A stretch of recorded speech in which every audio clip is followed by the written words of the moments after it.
자, 같이 한번 봐볼까요? 여기서는 우리가 기억하는 것에 대해서 조금 이제 얘기가 나오는데요. 우리는 어떤 문장을 보고 그 내용 어떻게 기억할까? 브랜스포드 그리고 바클리, 프랭크는 우리가 기억할 때 맥락을 활용할 것이라는 걸 가설을 세우고 이를 증명하기 위해서 실험을 설계했대요. 실험에서 그들은 우선 짝지어진 문장들을 각각 피실험자들에게 읽히고 시간이 흐른 후에 문장을 떠올리게 이제 한 거야. 그래서 자, 먼저 그녀는 그 의자 위에 서 있었고 생쥐 한 마리가 마루 위 의자 밑에 있었대. 그녀는 의자 위에 서 있었고 생쥐 한 마리가 마루 위 그녀 밑에 앉아 있었고 그녀는 의자 옆에 서 있었고 생쥐 한 마리가 마루 위 의자 밑에 있었고 그녀는 여자 옆에 서 있었고 그녀는 의자 옆에 있었고 생쥐 한 마리가 마루 위 그녀 밑에 있었대. 우리가 보면 1A와 1B는 문장의 구조 측면에서 차이가 없고 밑줄 친 의자와 그녀만 다르다. 의자와 그녀는 모두 명사고 문장에서 동일한 위치에 놓여 있다는 점에서 볼 때 두 문장의 구조는 동일하다고 판단할 수 있다는 거야. 그렇다면 이 A와 이 B는 어떨까? 이 역시 1A와 B에서처럼 문장의 구조 측면에는 차이가 없고 동일의 문장의 동일한 자리에 그 의자와 그녀만 다르게 나타나죠. 그죠? 근데 실험 결과 1AB 중 어느 하나를 읽은 실험자들은 1A와 1B 중 어느 것이 그들이 읽은 것인가 제대로 차단해내지 못했대요. 의자와 그녀의 차이가 분명하게 있었지만 그것을 알아차리지 못한 거예요. 그러나 이 A와 이 B 중 어느 하나를 읽은 피실험자들은 이 A와 이 B 중 어느 것이 그들이 읽은 문장이 혼동하지 않고 확실히 찾아냈대. 1A와 1B에서처럼 의자와 그녀가 다르게 나타났는데 시험 결과가 다르게 나타난 거예요. 그렇다면 어떻게 이제 구별할 수 있었을까? 그 답을 문장의 맥락에서 찾았는데 1A와 1B가 나타나는 상황이 머릿속에 떠올려보면 생쥐 한 마리가 마루 및 의자 밑에 있으나 마루 위에 그녀 밑에 있으나 통일하다 이 말이지, 그치? 그녀가 의자 위에 서 있기 때문에 두 문장의 맥락은 차이가 없는 거예요. 근데 이 A와 이 B를 이제 떠올려 보면은 이 A의 생쥐는 의자 밑에 있는 상황이고 이 B는 여자가 생쥐를 밟고 있는 상황인 거지. 왜냐하면 그녀 밑에 있다 했잖아, 그쵸? 그래서 우리가 문장을 읽고 떠올리는 거죠, 그쵸? 그거에 따라서 전체적으로 기억한다라는 내용이에요. 자, 1번에 기억에 대한 답으로 적절한 거네. 자, 기억 부분이 뭐예요? 어떻게 차이를 알아낸 거야? 우리가 전체적으로 맥락을 통해서 우리가 기억을 한다는 거죠. 그쵸? 그래서 1번에 4번이 적절하겠죠? 자, 2번에 우리가 착각할 만한 문장을 찾는 거예요. 두 대의 비행기가 대형 선박 위에 떠 있고요. 잠수함은 그것들 밑에 있대. 그러면 앞에 있는 거는 똑같아야겠지, 그치? 그러면 대형 선박 위에 있는 거고, 그쵸? 위에 있는 거고. 그리고 그거 밑에 있어야 되겠지, 그치? 밑에 있어야 되겠죠? 그래서 헷갈릴 만한 거는 2번이겠죠, 그죠? 자, 뒤로 넘기면, 자, 여기 해당되는 거, 이 내용이 있는 문단 찾으면 되거든요. 첫 번째 거는 4문단에, 두 번째 거는 2문단에, 마지막은 4문단에 있죠. 이렇게 표시하시면 되고요. 됐나요? 그리고 밑에는, 자, 우리 앞에 있던 1A 문장 있잖아요. 그거와 관련된 차이 나는 부분 동그라미 치시면 돼요. 1A와 차이 있는 거는 의자 다른 거, 그녀죠. 그리고 옆에 그녀 이렇게 쓰시면 돼. 그녀 이렇게 동그라미 치시면 되겠죠. 차이 나는 거 표시하는 거야. 그리고 밑에 빈칸 넣을게요. 왼쪽에 의자, 오른쪽에 의자. 그리고 같지만 맥락 쓰시면 되고요.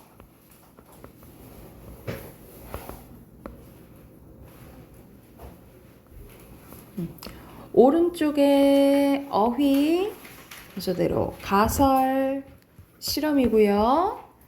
그리고 인상, 증명, 혼동, 맥락입니다. A 한 번만 더 보여주시면 돼요. 네. 여기요? 됐을까요? 미리 됐나요? 자, 우리 문화 해볼까요? 72쪽입니다.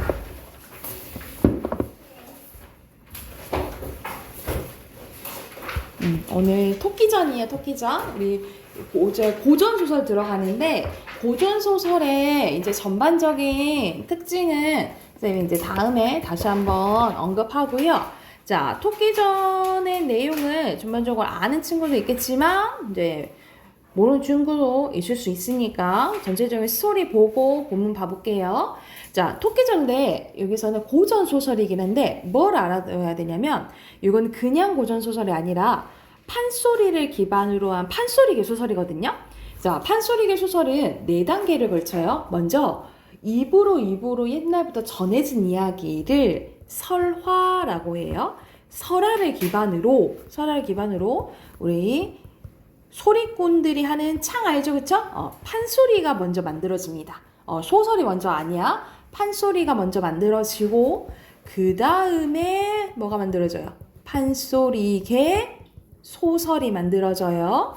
자, 그 다음에 어떤 단계를 이제 거치냐면 우리가 이제 고전소설, 현대소설 나뉘어지는데 고전소설이 갑자기 뾰롱 하고 현대소설 되지는 않을 거 아니야. 그치? 그 변화하는데 과도기적인 모습을 보이는 게 우리가 일제 때 나온 신소설이라고 하거든요. 그래서 이 판소리계 소설은 요 4단계를 거친다라고 써놓으시면 될 것 같아요. 요 4단계를 거쳐요. 그래서 여기선 토끼 전 이잖아? 판소리계 소설은 이제 전으로 끝나는데, 원래 이제 판소리는 수군가였어요. 뭐 수군가. 그래서 이 판소리 가로 끝나요. 대표적인 게 심청전, 춘향전 이거든요. 흥부전. 이런 것들은 다 흥보가, 춘향가, 심청가. 그래서 먼저 판소리가 먼저고 소설이다 라고 생각하시면 될 것 같아요. 네, 이거는 이제 스토리가 간단합니다. 어느 날 용왕이 말도 안 되는 비현실적인 내용이에요. 용왕이 병을 얻게 되는 거예요. 근데 제일 좋은 약이 토끼의 간이다 라고 해서 자, 별주부를 시켜서 토끼를 데려오게 합니다. 근데 토끼가 그냥 오겠냐고, 그지? 그래서 조금 이제 유혹적인 말을 해가지고 용궁으로 데리고 와요. 근데 기지를 발휘해서 토끼가 이제 위기를 벗어났다라는 이야기죠. 그래서 말 그대로 지혜를 발휘해서 위기를 극복한 이야기로 생각하시면 될 것 같거든요. 뒤로 넘겨서 본문 한번 봐볼게. 자, 여기서도 왼쪽에 써져 있죠. 고전소설, 판소리계 소설이고요. 자, 옛날이죠. 배경은 용궁입니다. 내용 봐볼게. 지금 어떤 상황이냐면 지금 이제 별주부가 용궁에 토끼를 데려온 상황인 거예요. 용왕이 토끼에게 뭐라냐면 과인은 수궁의 으뜸이 임금이요. 너는 산중에 조그만 짐승이라. 과인이 우연히 병을 얻어 도생한 지 좀 오래됐다. 네 간이 약이 된다는 말을 듣고 특별히 별주부를 보내 너를 데려왔으니 너는 죽는 것을 한스럽게 여기지 마라 라고 얘기를 해요.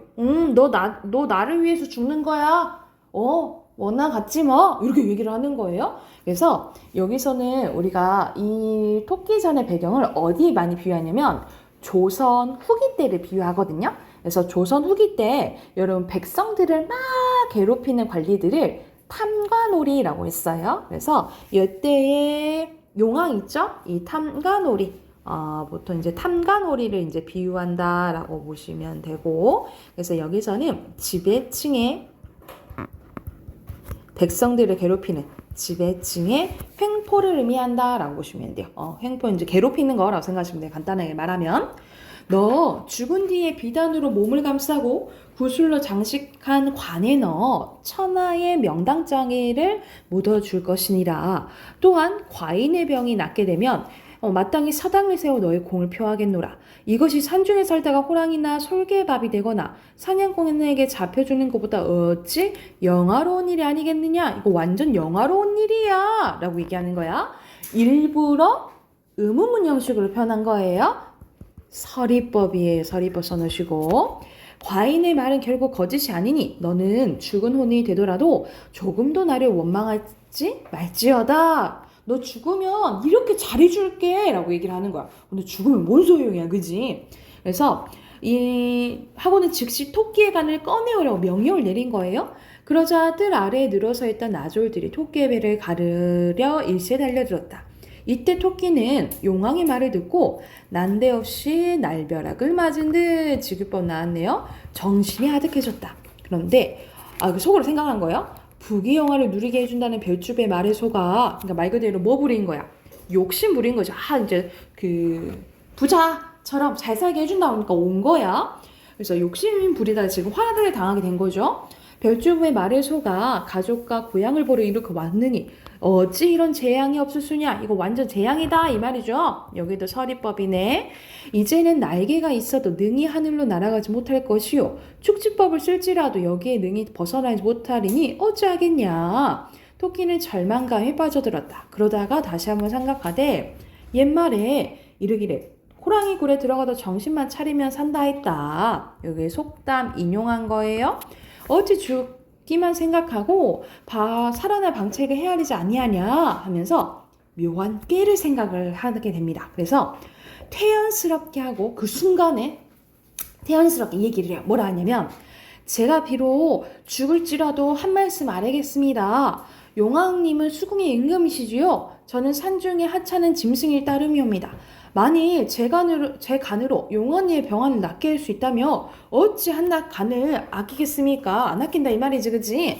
게다가 죽은 뒤 후하게 장사를 지내주고 사당까지 세워주시다니 그 은혜는 하늘과 같이 넓고 크나이다.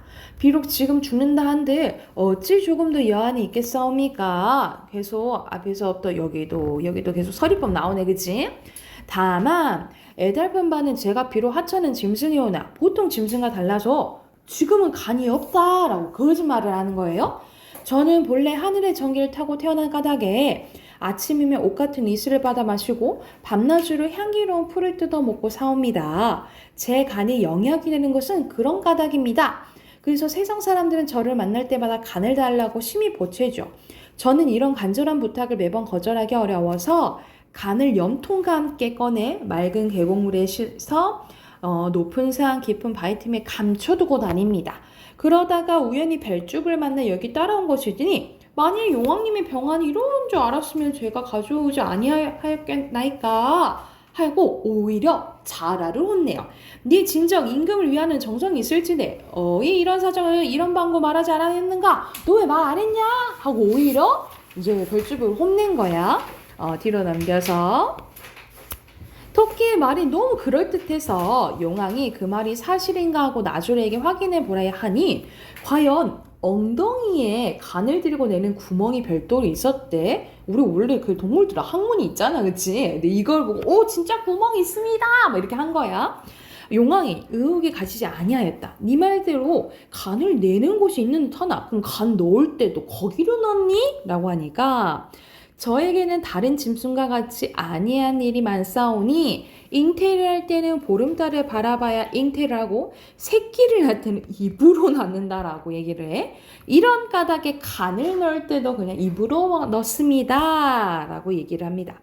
용왕은 더욱 의심해서 네가 간을 들이고 낼 수 있다니 뱃속에 간이 있는데 혹시 착각하고 있는 것이 아닌가? 그렇다면 배를 갈라봐야 되지 않을까? 라고 하니까 제가 비록 간을 들이고 낼 수 있으나 그 또한 정해진 때가 있습니다. 매달 초하루부터 보름까지인가 말 그대로 1일부터 15일까지는 뱃속에 넣어 해와 달의 전기를 받아 천지에게는 온전히 간직하고 보름부터 15일부터 30일까지는 배에서 꺼내서 옥처럼 깨끗한 계곡물을 씻어 소나무와 대나무가 우거진 깨끗한 바위 틈에 아무도 모르게 감춘답니다. 그렇기에 제가의 간을 두고 세상 사람들이 모두 영약이라 하는 거죠. 그런데 별주부를 만나는 건 5월 하순이었다. 만일 별주부가 용왕님의 병환이 이렇게 위급함을 알렸더라면 며칠 더 기다렸다가 며칠 후면 제가 갖고 올 수 있는데요. 이렇게 얘기를 하는 거지. 이건 다 누구 탓이다. 자라. 별주부 탓이다. 라고 얘기를 한 거야. 대개 수긍은 육지의 사정을 밟지 못한 까닭. 그러니까 말 그대로 여기서 이제 용궁이잖아요. 육지 사정을 잘 몰랐던 거야. 그래서 용왕은 토끼의 말을 묵묵히 듣고 있다가 속으로만 만일 저 말과 같을진데 배를 갈라서 만약 간이 없으면 애써 잡은 토끼만 죽일 따름이요. 다시 누구에게 간을 얻을 수 있으리요. 차라리 살살 달래서 육지에 나가 간을 가져오게 하는 게 옳겠다 하면서 지금 용왕이 이 토끼한테 지금 속아 넘어간 거죠. 그죠? 좌우로 명하여 토끼를 결박을 풀고 토끼를 자리를 마련해서 편히 앉도록 했대. 토끼가 자리에 앉아 황공함을 이기지 못하고 용왕이 가로되. 자, 토끼한테 이제 뭐라고 해요? 도선생 이렇게 얘기를 해. 그래서 여기서는 호칭이 바뀌거든요. 이제 호칭이 변했다라는 것이 그만큼 이 토끼에 대한 태도가 변화됐다라는 것을 알 수 있다라고 보시면 돼요. 과인의 무례함을 너무 탓하지 마시게 하고 옥으로 만든 술잔에 귀한 술을 가득 부어 건네서 제삼 위로하니 토끼가 공손히 받아 마시는 황송함을 아뢰었다. 한 신하가 문득 와서 이 얘기를 합니다. 신이 듣사오니 토끼는 본디 간사한 짐승이라 합니다. 바라옵건대 토끼의 간사한 말을 고지 듣지 마시고 파피 간을 내어 옥체를 보증하옵소서 하니 간언을 잘하는 자가 사례였대. 하지만 토끼의 말을 고지 듣게 된 용왕은 기꺼워하지 않으며 말했다. 도선생은 산중에 점잖은 선비인데 어찌 거짓말로 과인을 속이는가? 경은 부질없는 말을 내지 말고 물러가 있으라 하면서 이제 충언도 듣지 않는 거예요. 자, 결국 육지로 보내줘요. 그래서 마지막 결말 부분입니다. 78쪽 갈게요. 그리하여 토끼는 다시 별주부의 등에 올라앉아 너른 바닷물을 건너 육지에 이르렀다. 별주부가 토끼를 내려놓으니 토끼는 기쁨에 겨워 이는 진실로 그물에서 벗어나 새요. 이 새는 자기 토끼를 얘기하는 거겠죠. 함정에서 도망 나온 범이로다. 자, 그래서 선생님이 생모친 거는 용궁이라고 보시면 돼요. 만일 나의 묘원기가 아니었다면 어찌 고향 산천을 다시 볼 수 있었으리요? 하면서 팔짝팔짝 뛰었대. 별주부가 우리의 갈 길이 바쁘니 그대는 속히 돌아갈 길을 생각해라. 미련한 자라야 뱃속에 든 간을 어이들이고 낼 수 있겠느냐? 이는 잠시 나의 묘환계가 미련하고 어리석은 너의 용왕과 수궁 신하들을 속인 말이다 하고 이제 이슬 짓고 한 거야. 너의 용왕이 병든 것이 나랑 뭔 상관이니? 예로부터 전해지는 풍마우 불상급이란 이런 말을 두고 얘기하는 거다. 그리고 이는 별주부야. 아무 걱정 없이 산속에서 한가로이 지내던 나를 유인하여 너의 공을 이루려 하였으니 수공에서 죽을 뻔한 일을 생각하며 아직도 머리털이 꼿꼿이 쓰는 듯하다. 너를 죽여 나의 분을 풀어야 마땅하겠지만 네가 나를 업고 만리창파 너른 바닷길을 왕래하던 수고를 생각해서 목숨 안에 살려줄게. 죽는 것, 사는 것은 모두 하늘의 명예에 달린 것이니 하늘에 달렸다라는 거 이미 정해져 있다라는 거거든요. 이런 이제 가치관을 운명론적 세계관이라고 해요. 그래서 여기서는 운명론적 세계관이 드러나고요. 속히 돌아가 다시는 부질없는 생각을 내지 말고 용왕에게 전하거라. 나는 청산으로 돌아가노라 하면서 가버렸대. 이때 별주부는 토끼가 간 곳을 바라보며 길게 탄식하며 충성이 부족한 탓에 간특한 토끼에게 속아 빈손을 돌아가게 되었으니 무슨 면목으로 우리 용왕과 신하들 대하리요. 차라리 이곳에서 죽는 것만 가지 못하도다 하면서 이 사연을 적고 머리를 바위 부딪혀 죽었대. 자살을 한 거예요. 근데 여러분 이거는 우리가 앞에 선생님 뭐라 했어? 원래는 입으로 전해졌다 했잖아요. 그쵸? 그래서 보통 지금 이제 보통 알려져 있는 토끼전의 결말은 이 자라가 이제 자살해요. 근데 결말이 엄청 다양해요. 뭐 자라가 별주부가 다시 용궁에 가가지고 이 용왕한테 말했더니 용왕이 이제 개각천선했다더라 이런 내용도 있고 여기서 와 같이 뭐 죽었다는 내용이 있고 뭐 나 다시 이제 용궁에 갔더니 오히려 용왕이 너 어떻게 토끼를 놓칠 수 있어 하면서 별주부를 뭐 죽였다는 얘기도 있고 그래서 결말은 엄청 다양하다라고 생각하시면 될 것 같아요.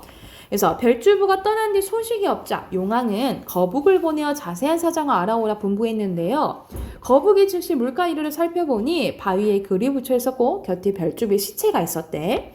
거북이 돌아와 용왕에게 아뢰니 용왕이 별주부를 불쌍히 여겨 장사를 지내주었고 그 후 여러 신하들이 산중에 하찮은 토끼가 수궁의 군신을 속인 죄를 묻게 해서 토끼를 잡아들여야 한다며 용왕에게 상소를 올렸지만 용왕이 이르기를 여러 신하들의 말이 옳지 않다. 과인의 하늘의 명을 모르고 무고한 토끼의 목숨을 빼앗으려 했으니 어찌 현명하다 하겠느냐. 그거는 말 그대로 용왕이 뭐 한 거야? 개과천선한 거야. 그래서 그대들은 아무 말도 하지 마라 하고 태자에게 자리를 물려주고 죽으니 이때 용왕의 나이가 1800살이었대. 많이 살았지? 많이. 태자와 여러 신하들 애통해하며 성대하게 장사에 이르니 그 광경이 매우 엄숙했다라고 끝난 이야기라고 보시면 될 것 같아요. 그래서 여기서는 쌤이 전체적인 이 내용이 그 조선 후기 때를 좀 비유했다라고 했잖아요. 그치? 그래서 이 용왕 입장에서 얻을 수 있는 주제와 토끼 입장에서 보는 그리고 또는 그 자라 입장에서 보는 주제들이 좀 다르다라고 생각하시면 될 것 같아요. 그래서 크게 주제 두 가지 쓸게. 자, 첫 번째는 토끼의 기지와 별주부의 충성심이고요. 두 번째는 조선 후기의 무능한 지배층에 대한 비판입니다. 주제 쓰셨으면 앞에 73조부터 80조까지 문제 풀게요.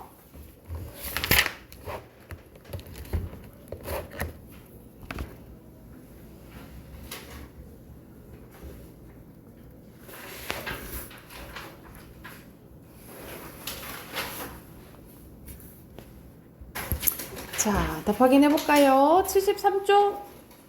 자, 1번에 맞죠? O. 그리고 토끼는 그 상황을 몰랐지, 그치? X고요. 3번에 O, 4번에 X죠. 별주부도 믿었지, 그치? 자, 뒤로 넘겨서 1번 갈게요. 1번에 적절한 거 고르는 거네, 그치? 5번이죠. 토끼를 속인 거지, 그죠? 2번에 알맞지 않은 것은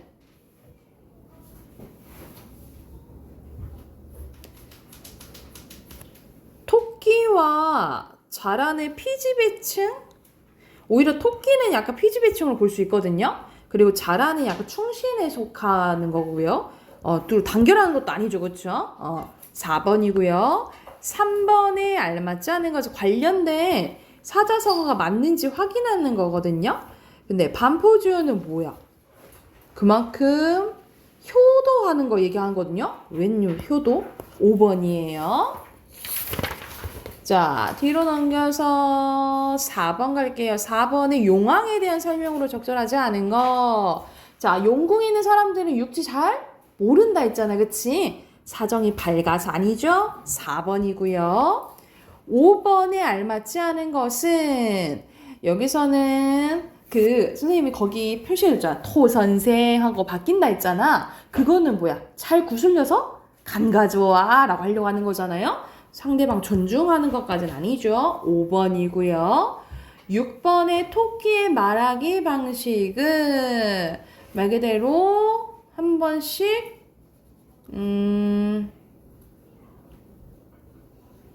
물어보면 근거를 들어서 대답을 하죠. 이래서 이런 거예요 하고 대답을 하죠. 4번이고요. 뒤로 넘겨서 7번 가볼게요. 7번에 여기서 답을 찾을 수 있는 질문이 아닌 거, 그러니까 여기 안 나와 있는 내용 고르면 되잖아요, 그렇죠? 그냥 사라져 버렸다 그랬지? 토끼는 어떻게 살았는지는 안 나오고. 4번이고요. 8번에 여기서는 봐봐, 다른 결말 다양하다 했잖아, 그치? 그 다른 결말 중에 하나네요.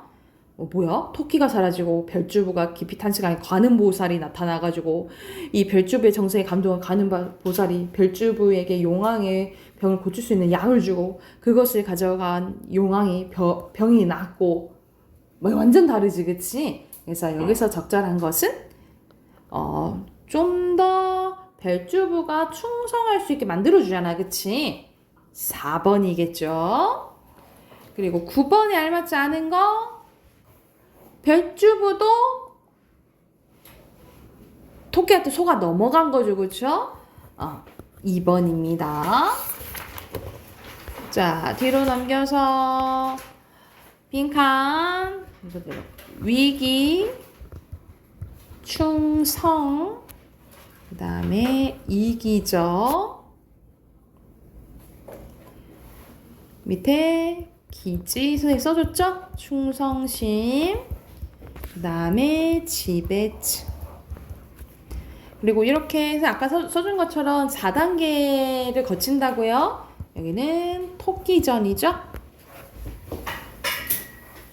우리 마지막 문법 꺼내봅시다. 오늘 문법 좀만 할게요. 문법 42쪽이에요.